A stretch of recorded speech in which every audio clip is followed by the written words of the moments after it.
शास्त्रों के अनुसार 4 वेद हैं और 4 उपवेद हैं। इन उपवेदों में पहला आयुर्वेद है, दूसरा शिल्प वेद, तीसरा गंधर्व वेद और चौथा धनुर्वेद है। इस धनुर्वेद में धनुर्विद्या का सारा रहस्य मौजूद है। आइए जानते हैं कि सबसे बेहतर और अच्छे दिव्य धनुष कौन कौन से थे और उनका क्या नाम था। नंबर 1, पिनाक। यह सबसे शक्तिशाली धनुष था।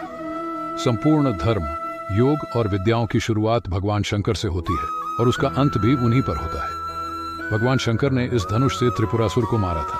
त्रिपुरासुर अर्थात 3 महाशक्तिशाली और ब्रह्मा से अमरता का वरदान प्राप्त असुर। शिव ने जिस धनुष को बनाया था उसकी टंकार से ही बादल फट जाते थे और पर्वत हिलने लगते थे। ऐसा लगता था मानो भूकंप आ गया हो। यह धनुष बहुत ही शक्तिशाली था।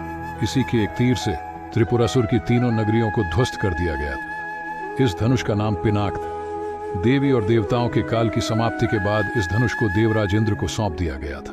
राजा जनक के पूर्वजों में निमि के ज्येष्ठ पुत्र देवराज थे। शिव धनुष उन्हीं की धरोहर स्वरूप राजा जनक के पास सुरक्षित था। इस धनुष को भगवान शंकर ने स्वयं अपने हाथों से बनाया था। उनके इस विशालकाय धनुष को कोई भी उठाने की क्षमता नहीं रखता था, लेकिन भगवान राम ने इसे उठाकर इसकी प्रत्यंचा चढ़ाई और इसे एक झटके में तोड़ दिया। नंबर 2, शारंग। भगवान श्री कृष्ण सर्वश्रेष्ठ धनुर्धर भी थे। यह बात तब पता चली जब उन्होंने लक्ष्मणा को प्राप्त करने के लिए स्वयंवर की धनुष प्रतियोगिता में भाग लिया था। इस प्रतियोगिता में कर्ण, अर्जुन और अन्य कई सर्वश्रेष्ठ धनुर्धरों ने भाग लिया था। द्रौपदी स्वयंवर से कहीं अधिक कठिन थी। लक्ष्मणा स्वयंवर की प्रतियोगिता। भगवान श्री कृष्ण ने सभी धनुर्धरों को पछाड़कर लक्ष्मणा से विवाह किया था। हालांकि लक्ष्मणा पहले से ही श्री कृष्ण को अपना पति मान चुकी थी, इसीलिए श्री कृष्ण को इस प्रतियोगिता में भाग लेना पड़ा। श्री कृष्ण के धनुष का नाम शारंग था। शारंग का अर्थ होता है रंगा हुआ, रंगदार, सभी रंगों वाला और सुंदर। कहते हैं कि भगवान श्री कृष्ण का यह धनुष सींग से बना हुआ। हालांकि कुछ मानते हैं कि यह वही सारंग है जिसे कण्व की तपस्या स्थली के बांस से बनाया गया था। नंबर 3, गांडीव। 5 पांडवों में से एक अर्जुन की धनुष विद्या भी जग प्रसिद्ध थी। गुरु द्रोण के श्रेष्ठ शिष्यों में से एक थे अर्जुन। द्रोण ने अर्जुन को धनुष सिखाते वक्त वचन दिया था कि तुमसे श्रेष्ठ इस संसार में कोई धनुर्धर नहीं होगा। अर्जुन के धनुष की टंकार से पूरा युद्ध क्षेत्र गूंज उठता था। रथ पर सवार कृष्ण और अर्जुन को देखने के लिए देवता भी स्वर्ग से उतर गए थे। अर्जुन के धनुष का नाम गांडीव था।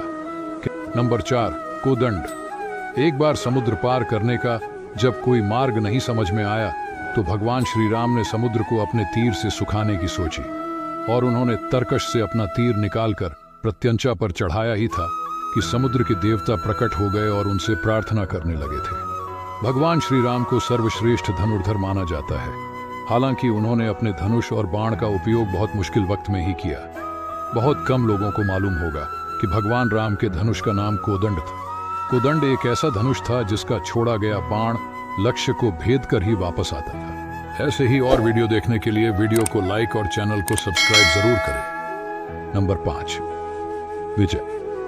वैसे तो महाभारत काल में सैकड़ों योद्धा हुए हैं, लेकिन कहते हैं कि युद्ध में कर्ण जैसा कोई धनुर्धर नहीं था।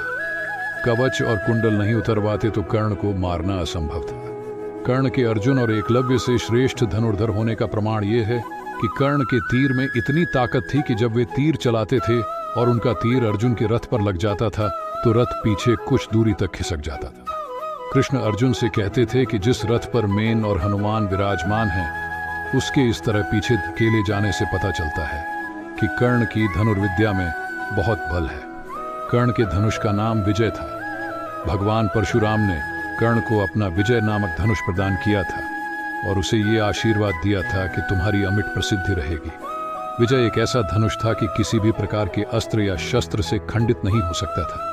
इससे तीर छूटते ही भयानक ध्वनि उत्पन्न होती थी।